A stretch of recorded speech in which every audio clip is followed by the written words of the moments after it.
Hello everyone. This is a short sharing on how to help our students become more self-regulated and also how to carry out the goal setting exercise in a more meaningful way with your form class. So first of all, a person who is able to self-regulate always have a goal and also a plan to achieve this goal. And at the same time, as he or she carries out the plan, there's always constant monitoring whether the plan is working, and they will make adjustment. They are flexible and adaptive. They will make adjustment so that the plan works better for them, and constant review and reflection. Now, how many of our students are like that? Not many, I would say. So to teach our students how to self-regulate, I think the first thing they need to do is to understand, how does a self-regulated learning process looks like? Well, it always starts with goal setting. So the students must first of all know what do they want to achieve. And this is the goal that will help to direct their efforts. So it's important to, spend time doing their goal setting. And of course, teaching them the principles of setting SMART goals will help. So now with a goal in mind, they have to then plan and strategize. I think a lot of our students' plan are usually very vague. So a more detailed plan is going to help them better.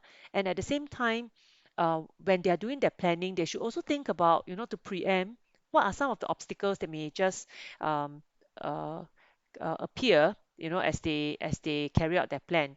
Because if they are able to plan for these obstacles and how to overcome them, then their success rate will be higher.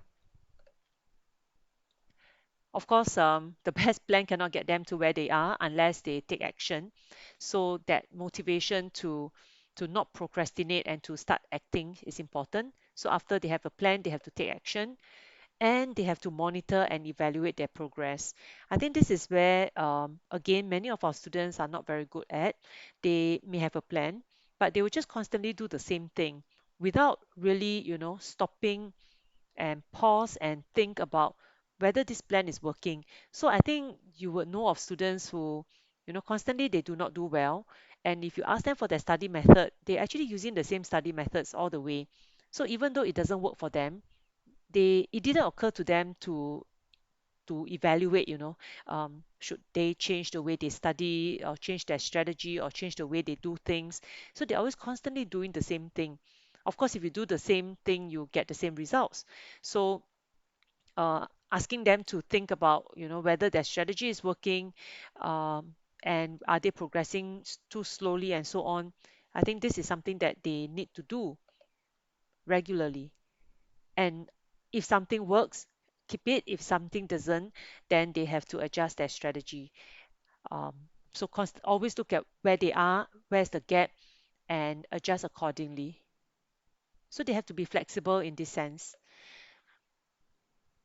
A self-regulated student doesn't just, after they have attained their goal, they just stop there. They don't. If there is success, they will celebrate, and I think it's worth celebrating. But at the same time, they should also look back and think about what are the strategies, the behavior that lead them to their success. Because then they can use this experience uh, in their next, their next goal. If they do not do well, or if they cannot achieve their goal, then what is it that has gone wrong? Which strategy didn't work? So I think having, um, when they get their results, the way they react to it is also very important. So some of our students, when they don't do well, they will just cry, but they don't spend time thinking about what is it that they have done or they have not done that caused that poor result. And similarly, if they have done well, uh, perhaps they should take a moment to reflect what is it that they have done well, or why is it that they have done well, and to continue using that strategy for other subjects as well. So with all this learning experience, then they can set new goals. And this time round, the goal setting, the planning will be better because uh, he or she would have learned from the previous experience. So this is how I share with my class. Pardon the very ugly drawing. Um, I I talk about what I've spoken to you, but I use an example of a student. I gave a student a name, and I said that this student has a goal of getting 6A1s. So what she would start to do is to start to plan, take action, but at the same time, monitor the progress. This is supposed to be a rubber band, by the way. You adjust your effort, so constantly monitor, adjust effort, and then when you get a result, uh, what you should then do, and then you can plan for your next goal. So by the way, even if your drawing is ugly, right, it is perfectly okay, because in fact the uglier the drawing, the more students will remember, and students do remember pictures a lot better than words. So you can do it in this way, or you can use the slides that I've shared with you earlier on.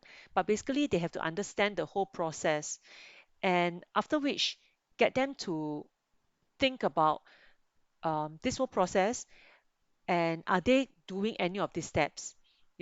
Currently WA3 is coming up in maybe a month's time.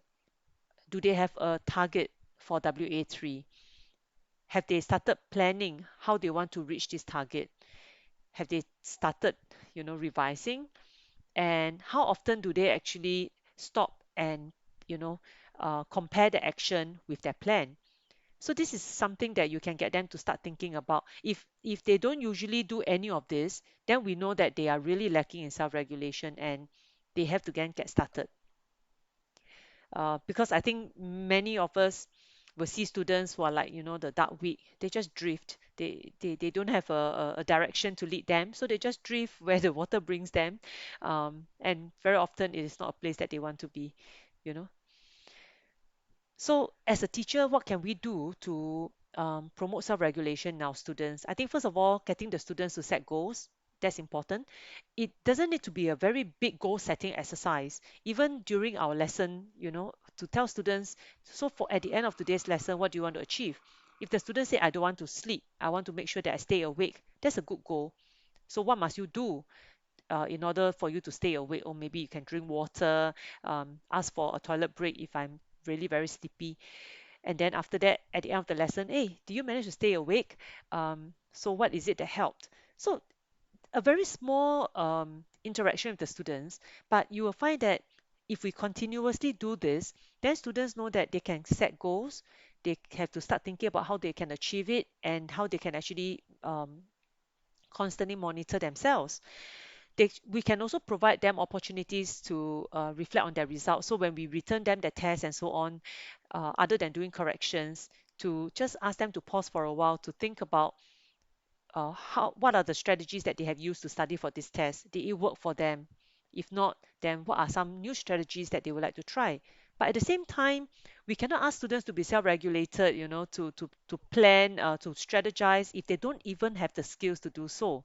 So teaching them study skills is important, so that there are skills that they can actually use in their plans. So as we tell them, when you have obstacles, like you may be distracted by your phone, so put it down as your obstacle, but do they know how to overcome these obstacles? So this may be things that you can discuss with them. Then finally, to develop the students' meta connection. This is very similar to point number three.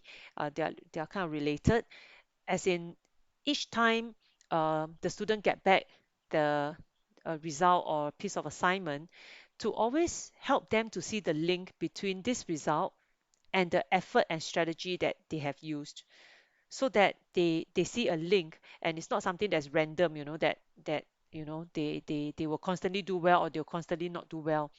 But in fact, it should be that the result is a reflection of the effort and the strategy that they have put in. So this is something that we can constantly do with our students. Now, so with this exercise that you're going to do with your form class, it is a goal setting, uh, a template that we're going to give it to them. I think it is common to see that when students receive this template, they take it as a paper exercise. And that's why it is so important for us to explain the rationale to them. And that's the reason why sorry, I don't know where is it now. Um, Sorry. Yeah. So that's the reason why I actually spend time talking about this whole self-regulation process first, and then getting them to reflect on whether they are taking these steps. And then I give out the template to them to tell them that this template actually help you to guide you to go through the self-regulation process. So the first, so they will start with reflection, goal setting, action plan, and so on. So I'll just show you the actual document. So I start with reflection of semester one. Now, semester one is a very eventful semester. Many things have happened. It helps students to discover, their inner strength, but it has also bring out some of the not so desirable qualities in them. So thinking about what are their failures, their successes is important, and also writing down their strength and weakness, because many of them may not be aware of that self-awareness is not there. And when they do not have the self-awareness, they may not be able to come up with a realistic target and a realistic plan. So take time to reflect on semester one and use this lesson learned to plan better for semester two. Then after that, you have a academic target that they are supposed to fill in. If they do not have WA1 results, you can actually share with them. I think we are given the document by Nizam. Then they can have a target for WA3.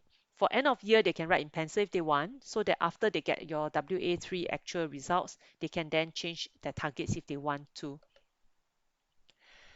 Then we go on to the actual goal setting document. There are two main goals over there, but they can have other goals as well. They can just do it on the writing paper.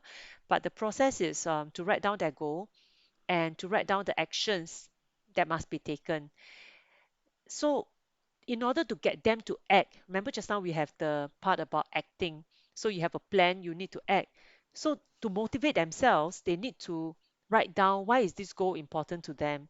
Now, out of the two goals, one of them can be academic goal. The other one you can ask them, it can be, like a CCA goal or a family goal, like spending, improve relationship with their parents, or even a personal one like losing weight, getting fitter, and things like that.